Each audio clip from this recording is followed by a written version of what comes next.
I decree draft decision 45.8b.8 adopted. 환희와 감동의 순간, 10년 만에 이룬 쾌거입니다. 1세기부터 6세기까지 경남과 경북, 전라 일부를 아우른 고대 국가 가야. 가야 고분 7곳이 세계 문화유산으로 등재됐습니다.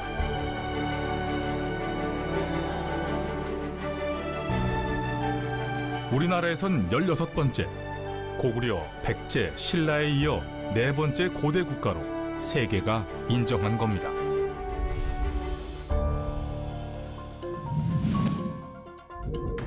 가야와 비슷한 시기, 다른 고대 국가들과 함께 한반도 고대 역사를 빛냈던 정치체 마한입니다. 마한은 5세기 중반까지 영산강 유역을 중심으로 고구려, 백제, 신라, 가야와 다른 독특한 문화를 꽃피웠는데요. 그 중심에 옹관이 있습니다. 옹관입니다. 이 영산강 유역은 지배자, 권력자의 무덤으로 특화가 됐거든요. 그 권력자의 무덤이기 때문에 당연히 특수한 기술을 사용해서 거대한 무덤을 만들었던, 항아리를 만들었던 것이고요. 옹관묘는요, 마한만의 독자적인 고분 문화인 동시에 유라시아적인 보편성, 생사관이 녹여져 있는 보편성과 특수성이 함께 농축된 그러한 세계적인 유산이라 할 수 있습니다. 금동관, 금동신발, 둥근고리 큰 칼까지 이제 마한의 문화유산 옹관이 세계로 나설 준비를 마쳤습니다.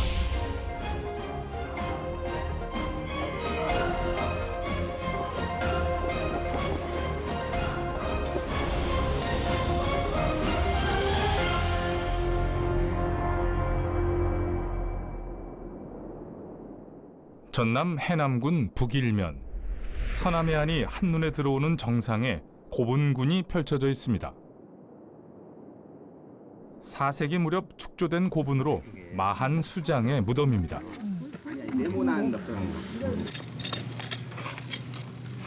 이게 2호의 이제 중심묘입니다. 딱 가운데에 자리를 잡고 있는데 고리가 이게 둥근 고리가 달린 칼이 이렇게 지금 여기 고리가 달려 있습니다. 토기류와 둥근고리 큰 칼 등 마한 유물이 출토됐습니다.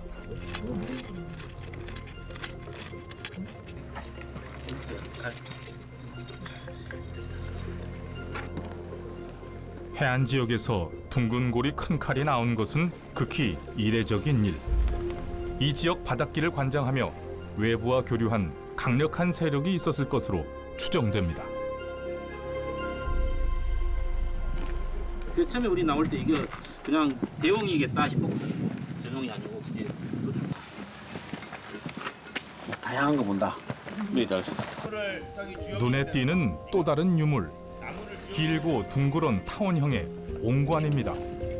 시신을 매장하는 전용 옹관이 발굴됐습니다. 영산강 유역 어디에든 옹관묘가 고루 분포합니다. 옹관 장례는 마한의 고유한 풍습이었습니다.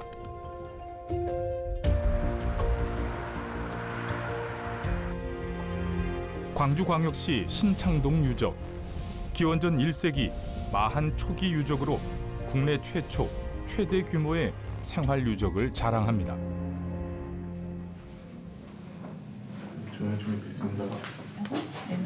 이곳에서도 어김없이 옹관이 발굴됐습니다. 아, 되게 예쁘네요. 예뻐. 신창동 옹관묘지는 일종의 공동묘지입니다.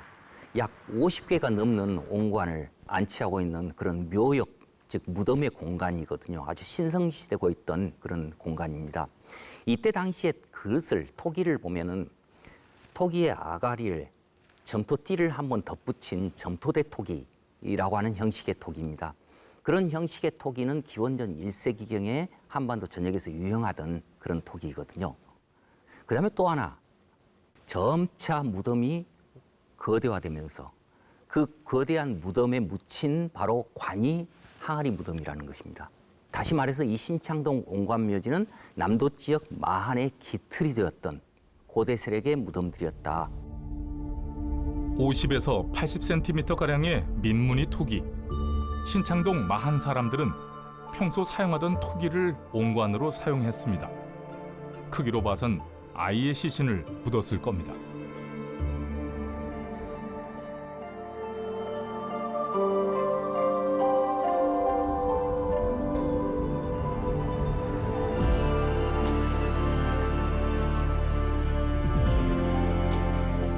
광주 신창동에서 시작한 마한 옹관은 시대에 따라 발전을 거듭합니다.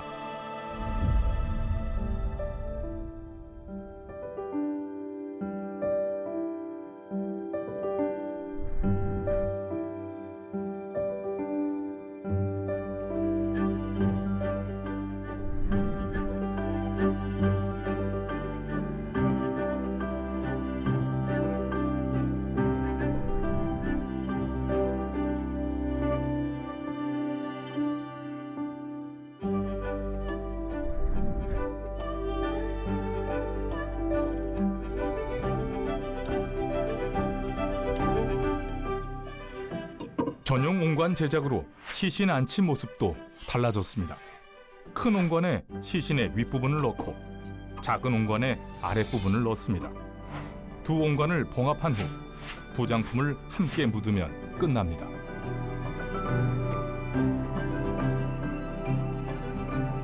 박물관은 살아있는 역사 현장, 체험 학습장으로 인기가 많습니다. 특히 옹관에 대한 관심이 높은데요. 상상력과 호기심을 자극하기 때문이죠. 먼저 봤던 옹관하고 형태가 어떻게 다른 것 같아요? 몰라요. 이거 크고 크고 비대칭이에요. 크고 비대칭이고 맞아요. 또 이 옹관들이 나주 화정리 마산구분에서 발굴조사된 옹관들입니다. 오른쪽에 있는 것이 소옹이고 왼쪽에 있는 것이 대옹이 되겠습니다. 이 대옹은 단일 옹관으로는 세계에서 가장 큰 옹관으로 확인된 것으로 전체 길이가 209cm, 입지름은 115cm 정도이고 무게는 370kg으로 현재까지 발굴조사된 옹관 중에서 세계에서 단일 옹관으로는 가장 규모가 큰 옹관이 되겠습니다.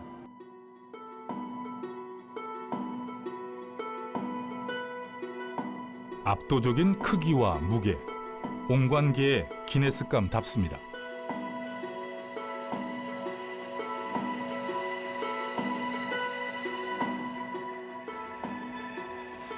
(400kg에) 가까운 옹관을 1700년 전 마한 사람들은 어떻게 옮겼을지.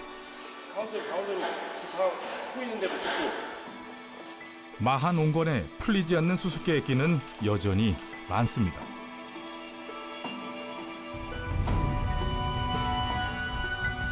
이색 옹관은 여기도 있습니다. 영산강 유역 마한 유적에서 수십 년에 걸쳐 발굴된 옹관들. 가지런히 누워있는 옹관 한 쌍이 눈에 띕니다. 고급 옹관에서 주목해야 될 점은 단순한 항아리가 아닌 완벽한 조형미를 갖춘 옹관이라는 점입니다.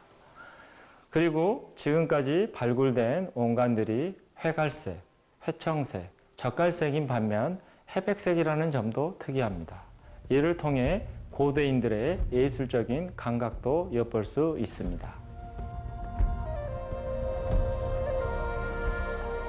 멋과 예술을 사랑했던 마한 사람들은 옹관에도 미적 감각을 실었습니다. 마한 옹관만의 특징은 제한된 시간성과 공간성이 있다고 하겠습니다. 다른 지역, 그러니까 고구려 백제 신라를 비롯해서 인접한 중국과 일본에서는 옹관이라고 하는 것이 3세기에서 6세기, 그러니까 우리나라로 치면 삼국시대에는 확인되지 않고 대부분 선사시대에 유아의 시신을 처리하기 위한 관으로 사용되는 것이 일반적이었습니다. 그렇지만 영산강 유역권에서만큼은 성인의 시신을 안치하는 관으로 사용된다는 것이 가장 큰 특징이고요. 그러한 그 옹관이라고 하는 독특한 매장 풍습이 3세기부터 6세기까지 약 300여 년 동안 장기간 지속되면서 그 형태 변화가 일관되게 관찰된다고 하는 것이 이쪽 마한 사회의 옹관의 가장 큰 특징이라고 하겠습니다. 그렇다면 옹관은 어디서 어떻게 시작됐을까요?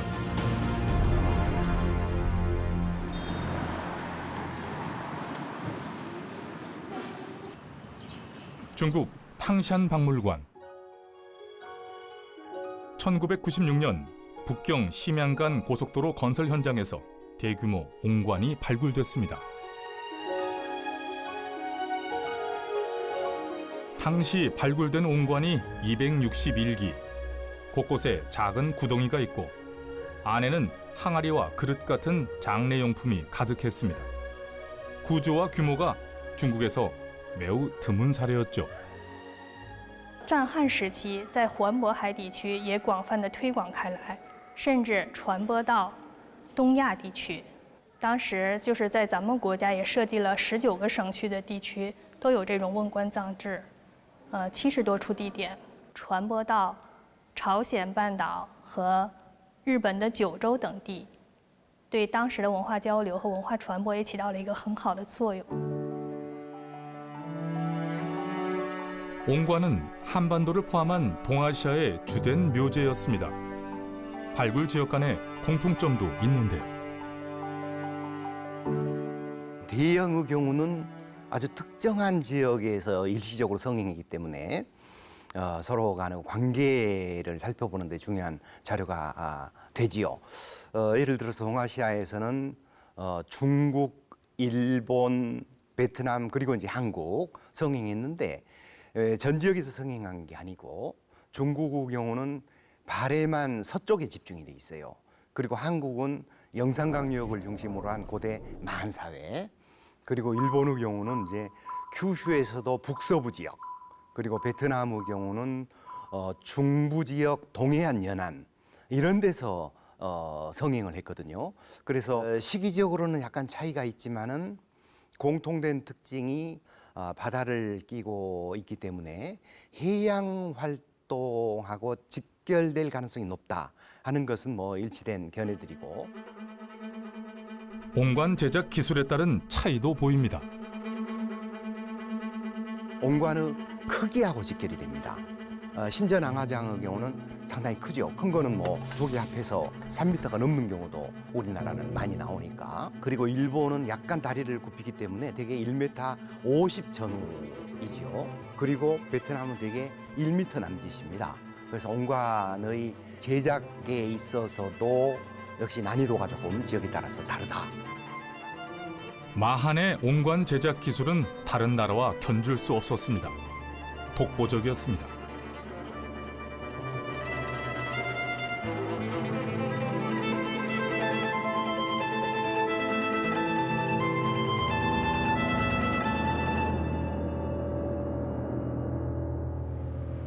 여름이 절정인 8월. 마한 역사를 공부하는 탐방객이 찾아왔습니다. 드넓은 평야지대에 펼쳐진 고분들, 한평 만가촌 고분입니다.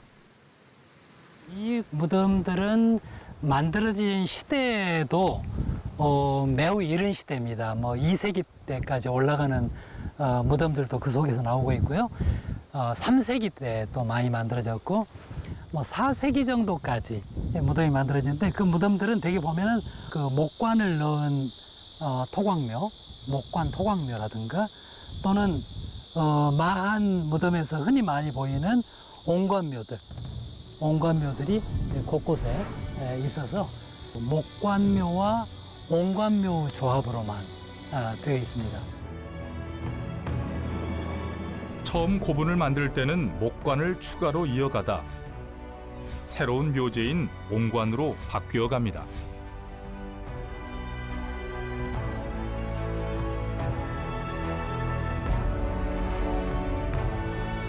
마한 옹관묘의 진화 과정을 잘 보여주고 있죠. 이 지역이 백제 병합되기 전 마한 사회에 있어서 초기에는 목관이 사용되다가 점차 이제 옹관이 일반화되면서 가족장이 이루어지는데 이 가족장이라고 하는 거는 옆으로 묻어 나가는 거거든요. 그러다가 이제 옆으로 기존 묘역을 넘어가게 되면은 그 무덤을 이어냅니다. 그래서 상당히 긴 그 사다리꼴 형태로 만들어지는데 이게 이제 수평적 확장이라고 그러고요. 수평적 확장으로 생긴 무덤이 14기나 됩니다. 이 그림이 이렇게 흐르는 모양이 다르죠. 여기서는 이쪽으로 이렇게 당근 같지 않습니까? 당근? 네, 이 사다리 모양 제형 무덤이라고 그러는데 오히려 당근이라고 붙였습니다. 그래픽으로 고분 위에 당근을 얹어봤습니다. 꽤 그럴싸하죠? 사실 제가 전공이 이게 이 전라남도가 아니라 유라시아 일대입니다. 그래서 흑해 연안부터 시작해서 실크로드, 중국 북방, 시베리아 다 봤는데요. 저는 여기를 올 때마다 너무 신기합니다. 전 세계 어디에도 이렇게 당근 모양의 고분을 본 적이 없어요. 사실 저희가 마한 그러면은 마치 그냥 백제 내지는 무슨 뭐 일본과의 교류만 떠오르지만 사실 커다란 유라시아적 의의가 있는 그러한 고분 문화거든요. 만가천 고분은 마한만의 고유성을 지니면서 세계적인 보편성을 갖췄습니다.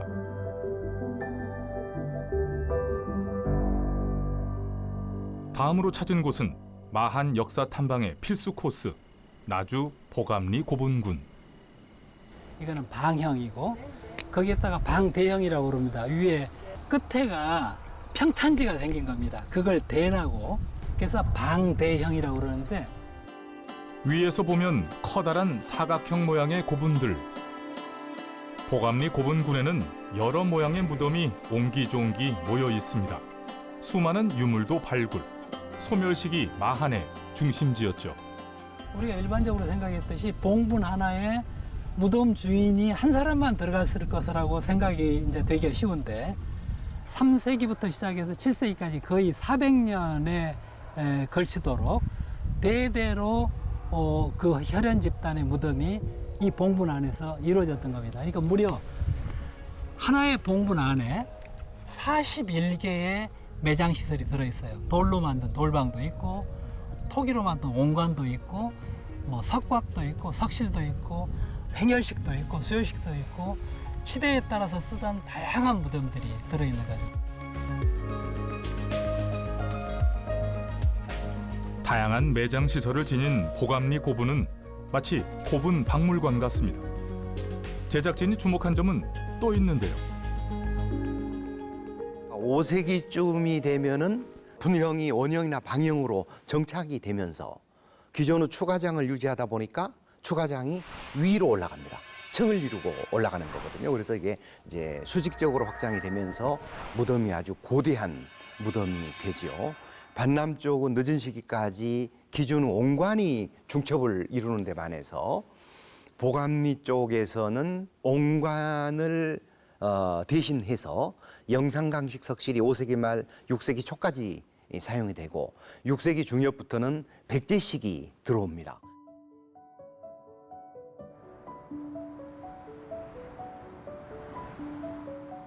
마한 전성기부터 백제로의 병합까지 보감리 고분은 마한 역사의 흥망성쇠를 고스란히 간직하고 있습니다.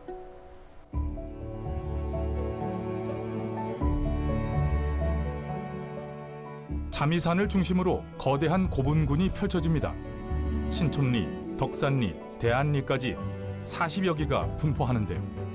마한 고분도 옹관처럼 발전하고 진화했습니다.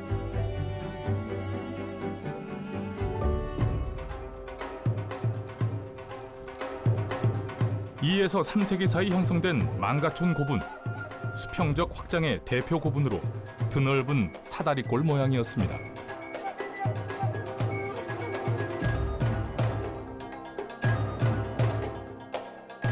(4세기에) 축조된 덕산리 3호분입니다. 마한 고분 중 최대를 자랑하는 거대한 원형 무덤이죠. 5세기의 정촌 고분은 보감리 고분군과 같은 방대형, 한 변의 길이가 30m나 됩니다.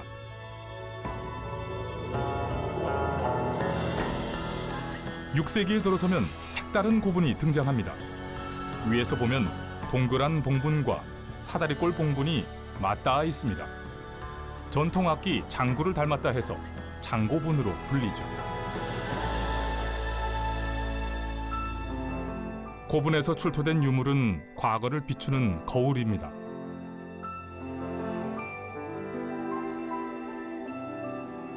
죽은 이를 위해 만든 부장품 금동신발.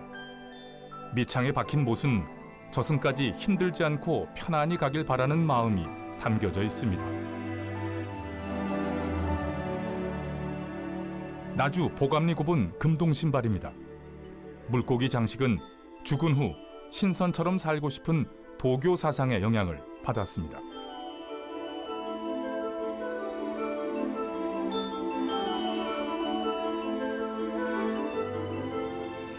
금동신발, 국가보물로 지정된 첫 번째 유물, 나주 정촌고분 금동신발입니다. 용머리 장식을 포함해서 현존하는 금동신발 중 가장 완벽한 상태를 자랑하죠.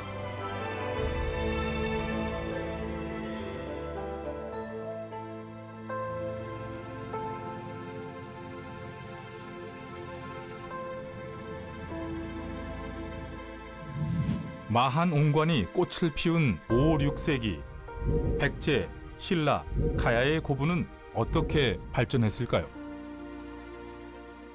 백제는 횡혈식 석실 고분,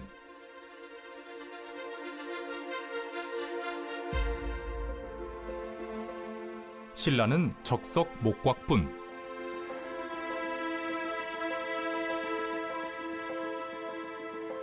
가야는 수혈식 석실분을 주묘제로 썼습니다. 삼국의 많은 고분들은 주변에 있는 것들을 많이 보고 참고해서 만드는 경우가 꽤 있습니다.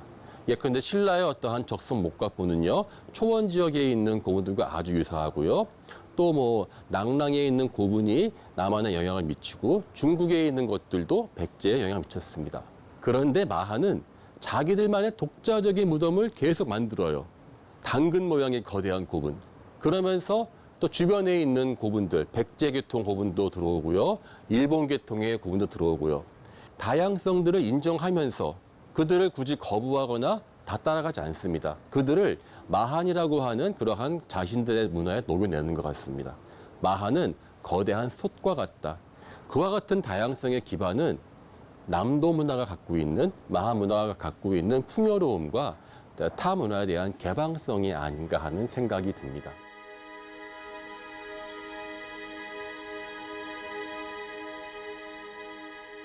유리옥은 마한의 개방성을 상징하는 대표 유물입니다.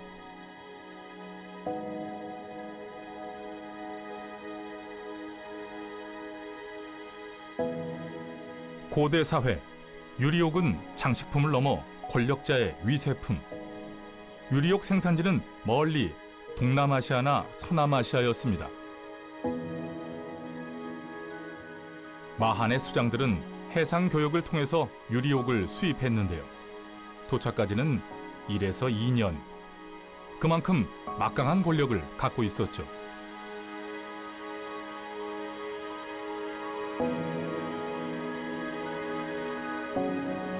마한 사람들은 이역만리 낯선 문물을 그들의 문화로 완성시켰습니다.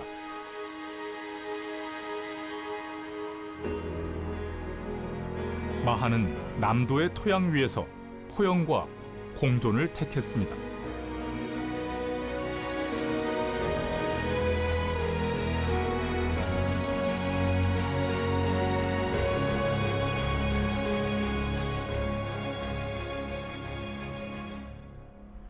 마한 옹관의 비밀이 벗겨지는 현장 설명회. 해발 20m 낮은 구릉에서 가마 77기가 확인됐습니다. 지금까지 발굴된 마한 백제권 가마터 중 최대 규모입니다. 가마터를 중심으로 20km 안에 마한 고분이 다수 분포하는 사실도 밝혀졌습니다. 영산강은 오량동 옹관이 타지로 나가는 물길이었습니다. 오량동 가마터 발굴 후 옹관 연구도 활기를 띠었습니다. 왜 마한에서만 유독 옹관이 발달했을까? 학계의 관심으로 연구자들이 늘었습니다.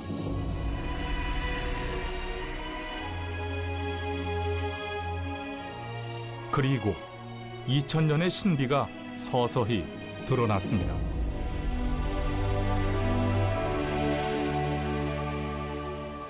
영산강 유역 쪽에 분묘 형태가 바뀌는 걸 보면 처음에는 주구묘 단계에서 분구묘로 발전했다가 이제 최종적으로 이제 고총 고분인 온관 고분까지 이제 발전을 하게 되는데 모두가 다 지상식입니다.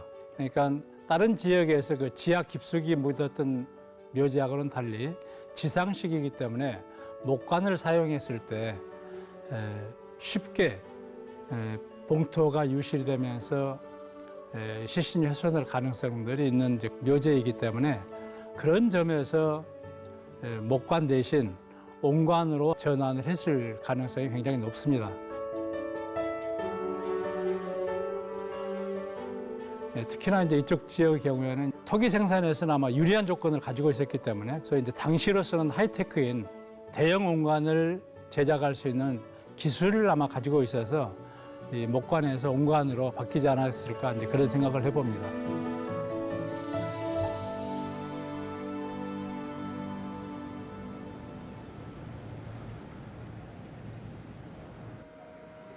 나주문화재연구소 의뢰로 이찬희 교수팀은 오량동 주변 온관 파편을 4년간 연구했습니다. 여기 보시는 회청색 계열의 이 온관 시료들은 나주 보감리 이 온관 시료들입니다. 전체적으로 완벽한 소성이 된 것은 이런 색깔을 띠고 있고 입자도 굉장히 곱게 이렇게 분포되어 있는 것을 볼 수 있습니다. 그리고 오량동 가마의 일부 소성 불량품들을 보게 되면 색깔이 좀 더 진하고 내부에 기공들이 많은 걸 볼 수 있겠습니다. 한눈에도 차이가 극명합니다. 불량품은 점토의 터짐 현상과 불규칙한 기공이 많습니다. 영산강 유역에서 출토되는 대형 온관의 광물 조성은 상당히 심플합니다. 석영이랑 정장석류가 주로 관찰되고 여기 기질들은 굉장히 미정질의 이런 점토 함량이 많은 그런 기질들을 가지고 있습니다. 여기서 궁금증이 생깁니다. 크기가 2m가 넘고 무게는 300kg이 넘는 마한 온관. 지금도 만들기 힘든 대형 온관을 마한 사람들은 어떻게 제작해냈을까요? 해답은 비짐에 있었습니다. 비짐의 역할이 여러 가지가 있는데 실제 양과 크기, 이 분포 비율들은 전체적인 성형 과정의 뼈대를 형성하기도 하지만 이런 소성과 건조 과정 중에서 이 부피 축소를 일정하게 만들어주는 역할도 합니다. 대부분의 이 점토 광물들은 한 20여 % 정도의 이 부피 축소가 발생을 하면서 이 축소 비율에 따라서 일부는 금이 가기도 하고 뒤틀려지게 되는데 이런 것들을 제어할 수 있는 이런 물질들이 비짐으로 포함된 뼈대 형성 요소인 장석과 석영들이 역할을 하게 됩니다. X선 촬영, CT 검사, 3차원 스캔을 거치자 토질 성분이 더 명확해졌습니다. 보시는 것 중에서 이렇게 판상으로 산출이 되면서 갈색을 띠고 있는 이런 입자들은 흑운모입니다. 이런 흑운모들은 퇴적과 동시에 이동을 할 때 쉽게 분해되는 특징을 가지고 있는 광물들입니다. 이 오량동을 비롯한 반경 5km 이내에 분포하는 이런 온관에서는 이런 흑운모들을 많이 가지고 있는 걸 볼 수 있는데 영산강의 하류로 가면서 영암, 영광, 한평 일대에 분포하는 온관 가마에서는 이런 운모들이 거의 나타나지 않는 이런 차이점들을 가지고 있습니다.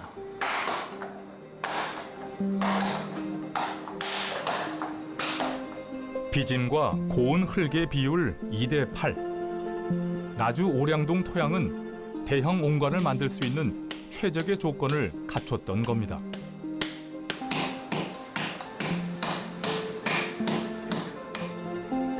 마한의 장인들은 환경을 이용하고 시행착오를 거치면서 온관 제작 기술을 터득했습니다.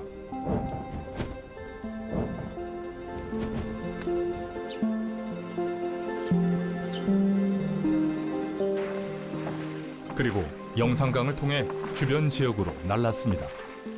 온관은 마한의 장인들이 빚어낸 예술의 극치입니다.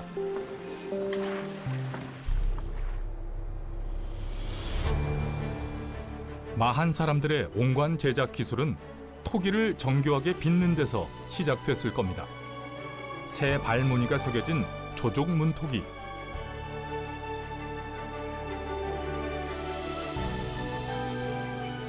일본에 농사 기술을 전하며 토기로도 교류했던 이중구연 토기와 귀 모양 손잡이가 달린 양이부호.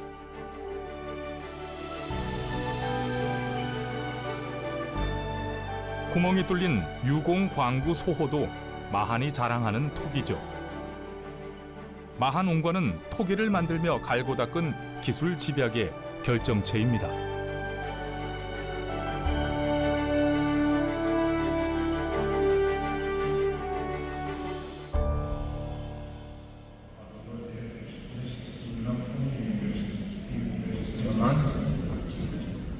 세계 문화유산에 도전하는 마한의 역사 문화. 앞서 이룬 나라들의 성공 비결을 배워봅니다.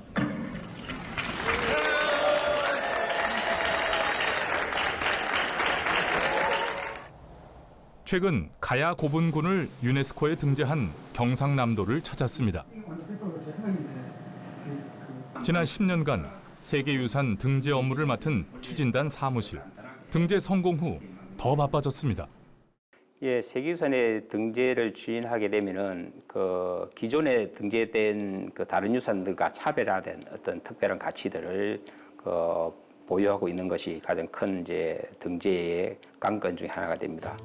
우리나라는 고구려 백제 신라가 삼국의 유산들이 이미 세계유산에 등재되어 있는 상태였고, 그리고 가야가 이 삼국과 차별화된 어떤 가치가 무엇일까?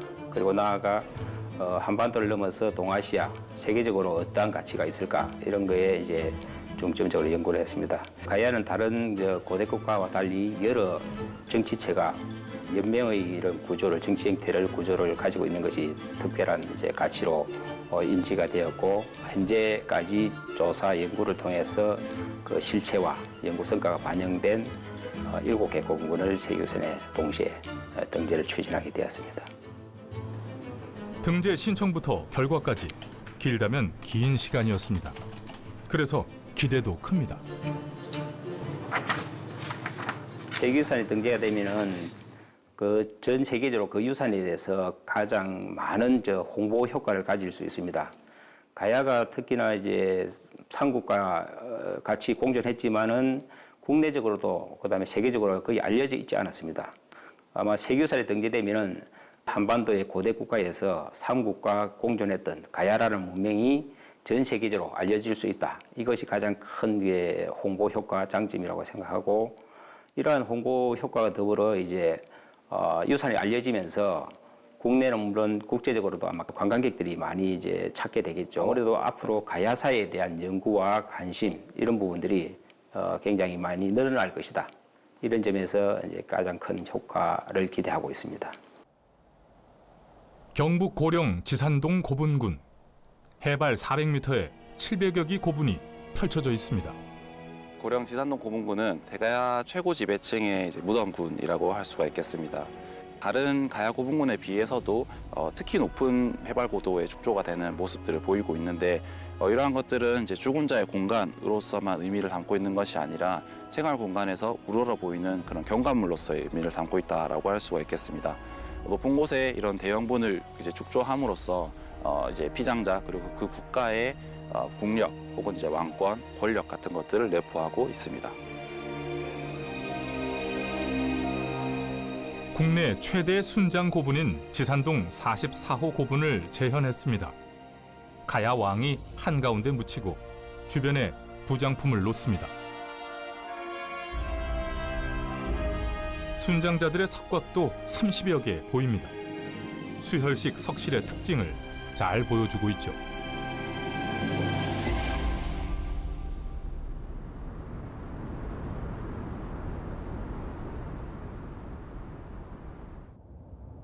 바다를 통해 일본, 중국 등 외부 세력과 교류했던 마한. 이웃 나라들의 세계문화유산 등재 비결도 알아봤습니다.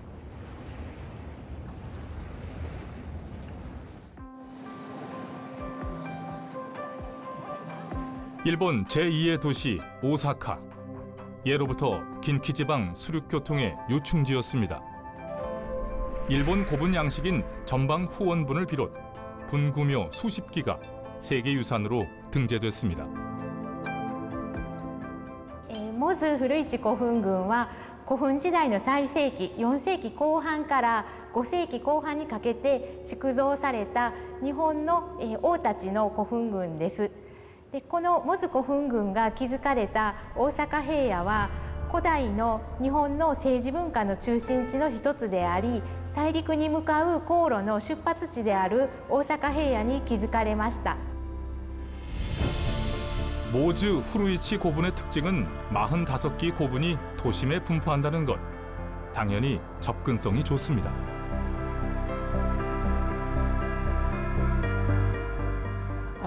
モズと古市古墳群はいろいろな形の古墳、前方後円墳とか丸い形をした円墳とか方墳とかいろいろあります。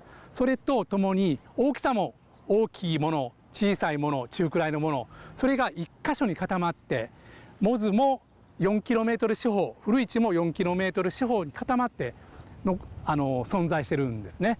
世界的に見ても非常に特殊な珍しい事例で世界遺産登録になったと。 도시와 유산, 자연의 조화가 높은 점수를 받았습니다.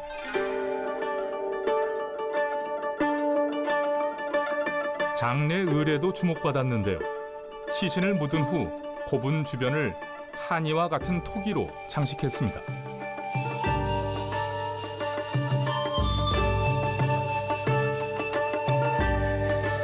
어디에도 없는 일본식 고분과 독특한 매장 문화가 세계유산으로 인정받은 겁니다.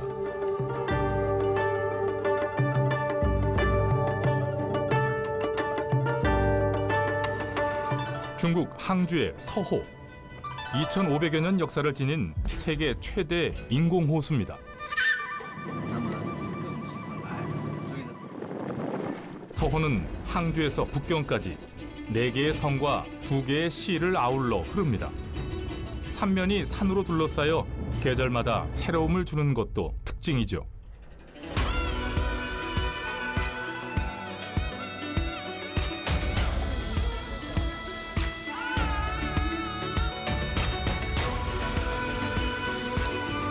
규모와 경관이 세계유산의 가치가 충분하다고 판단했습니다. 1999년 등재 신청서를 제출했는데요. 西湖文化景观它是2011年这个申报世界遗产成功的啊。按照这个联合国教科文组织的这个规定啊，就所有的申报世界遗产的这个项目啊，都必须具备突出的普遍价值。 12년 만에 이룬 성공 비결은 행정에 있었습니다. 西湖之所以能够申报世界遗产成功呢，一个很重要的原因就是地方政府对这个非常的重视。当时1999年的时候，杭州市政府就成立了申遗的领导工作小组，由市里面的市长来进行这个整个工作的一个协调。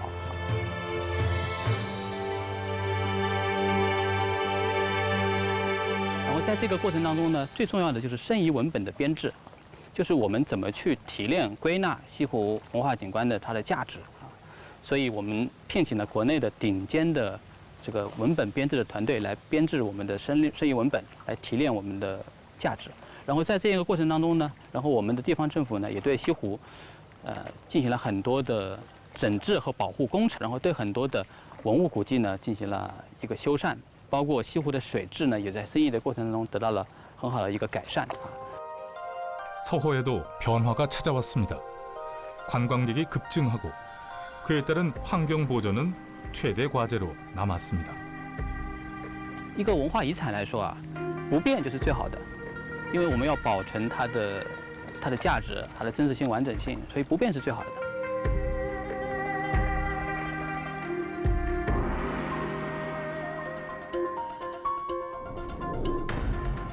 영산강 유역 마한 문화의 전성기 나주 반남 고분군 400년 마한의 역사박물관 나주 호감리 고분군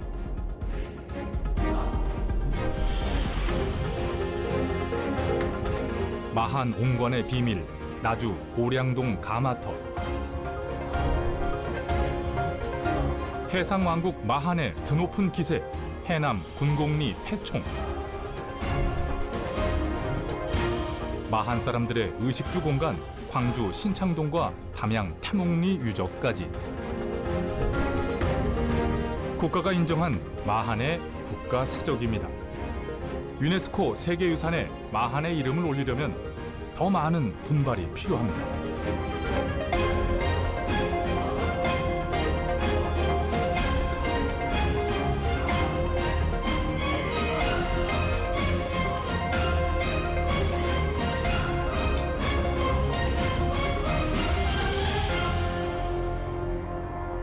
우리 마한 유적 같은 경우에는 어떻게 보면 무궁무진한 잠재력을 가지고 있는데 가장 큰 특징은 고분이라고 할 수 있습니다. 외형이죠. 외관으로 보이는 형태들이 아주 다양합니다. 50m 규모의 대형 고분이라든지 사다리꼴이라든지 원형이라든지 전방 후원형이라든지 그런 형태의 고분이 존재.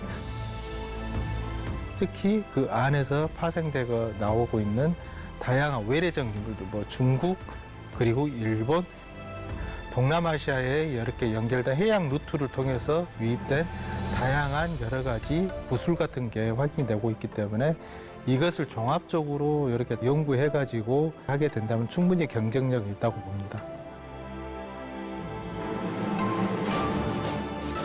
가장 큰 거는 역시 제작에 따른 기술력이죠. 항아리가 커지면 커질수록 실패할 확률이 높기 때문에 아주 큰 항아리를 만든다는 것은 높은 기술력이 바탕이 되지 않으면 쉽게 만들어내기 어려운 겁니다.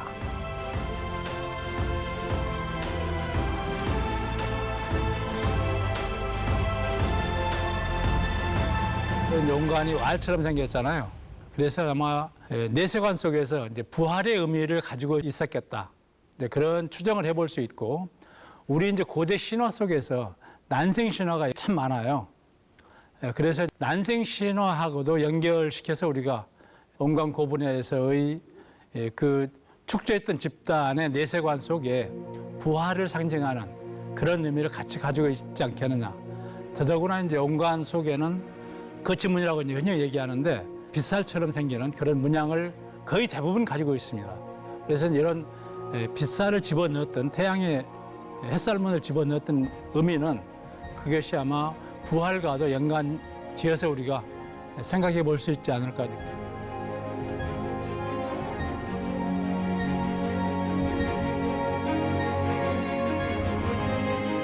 문명은 문화를 만듭니다. 온관은 죽음도 삶의 연장선에서 본, 그래서 부활을 꿈꿨던 마한의 종교의식을 반영합니다.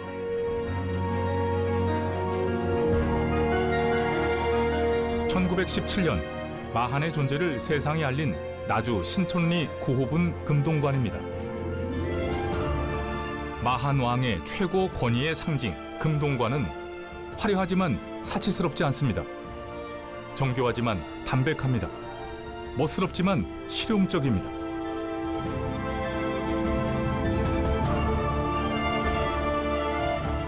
마한 해상교역의 무역항, 고흥, 안동고분, 금동관도 마찬가지입니다.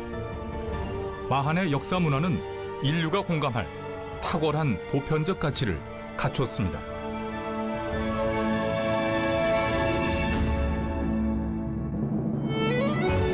우리 지역도 가야문화유산 못지않게 아주 중요한 문화유산 자원들을 가지고 있습니다. 지금까지는 크게 우리 주목을 받지를 못하고 관심 밖에 있었다고 해도 과언은 아닐 것입니다.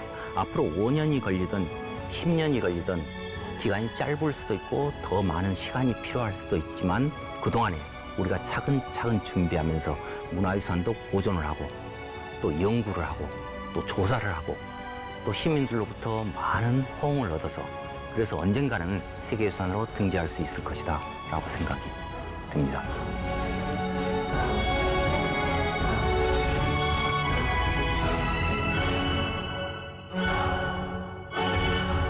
항아리 자체가 어머님의 뱃속, 폐하가 있었던 자궁의 형태입니다. 그와 같은 항아리에 있는 것은 마치 누에고치에 있는 것 같은 모습이기 때문에 시베리아에 있는 수많은 유목민들도요, 그와 같은 항아리 모양의 것으로 사람의 부활을 상징합니다. 옹과묘는요, 마한만의 독자적인 고분 문화인 동시에 유라시아적인 보편성, 생사관이 녹여져 있는 보편성과 특수성이 함께 농축된 세계적인 유산이라 할 수 있습니다. 영산강 유역은 더 넓은 지역과 다양한 지역과 교류하는 네트워크의 중심이 되었던 것입니다. 바야흐로 마한의 시간이 다가오고 있습니다. 잊혀진 왕국에서 세계를 감동시킬 역사의 중심으로 마한의 시계가 움직이기 시작합니다.